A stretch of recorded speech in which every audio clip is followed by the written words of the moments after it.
Kaixo, ongi etorria, proportzionaltasunarekin hasiko gera. Badakizu bi motatako proportzionaltasuna daudela, izan daiteke zuzena edo alderantzizkoa.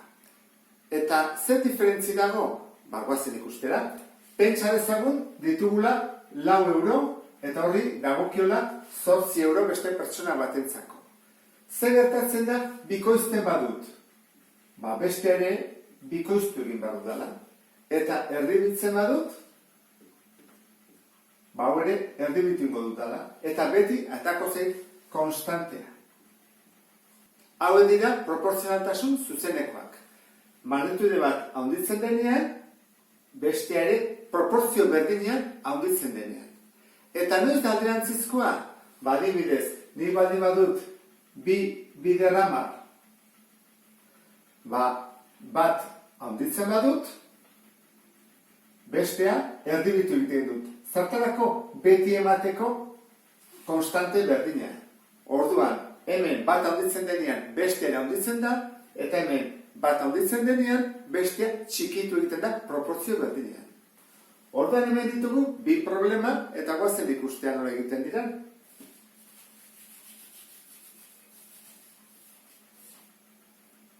Jartzen du.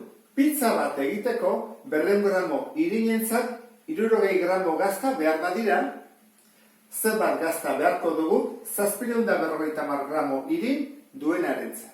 Orduan hemen datuak ditugu 200 gramo irin, 60 gramo gazta eta 750 gramo irin. Magnitudeak dira irinaren pisua eta bestetik gaztaren pisua. Zer da, zuzena ala alderantzizkoa? Hortarako galdetu behar dugu. Zenbat eta irin gehiago izan, gazta gehiago behar dugu pizza egiteko?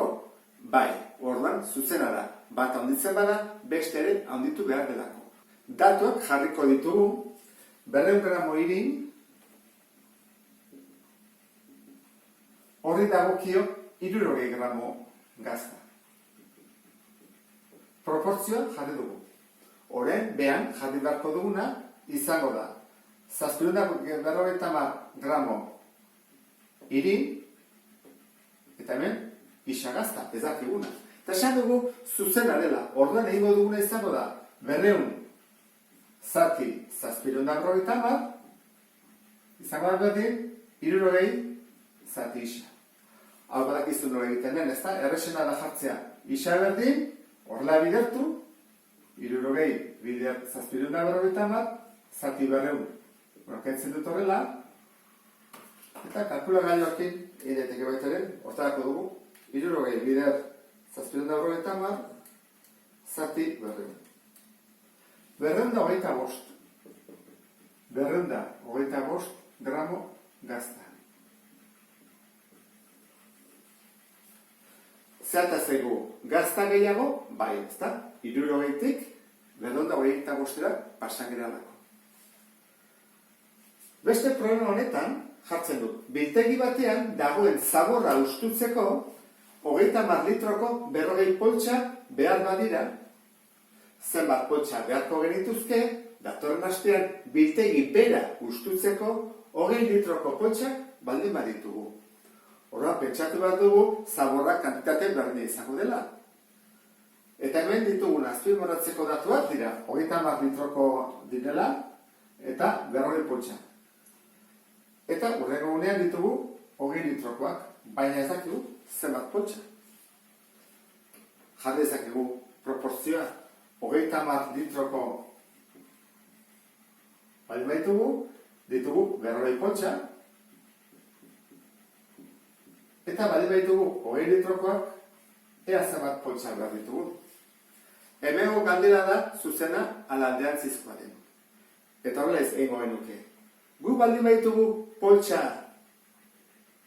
txikiagoak, ze 30rekoak izan berdean 20koa dira, zer behar ditugu poltsa gehiago ala gutxiago zaborra eramateko. Beharko ditugu poltsa gehiago, ze poltsa txikiagoak baldin badira, poltsa gehiago behar dira. Gu baldin baitugu handiak, zaborra sartzeko gutxiagoekin behar da. Txikia baldin baitugu, gehiago beharko ditugu, zabor berdina sartzeko. Ulertu baldin badezu, hau oso importantea da. Alderantzizkoa dela. Horrek esan nahi du, zenbat eta poltsa txikiagoa izan, litro gutxiagokoak, poltsak gehiago behar ditugula. Horren, hau, alderantzizkoa delako, buelta eman behar diogu. Eta horren, bai jarrezak egula proportzio moduan. Izango lezake, 20 zati 30, buelta eman diogulako, eta bestea, behar dutzik. Orduan, hor bezala, egingo dugu. Horrela bidertu, 40, 30 eta 20 zatitu.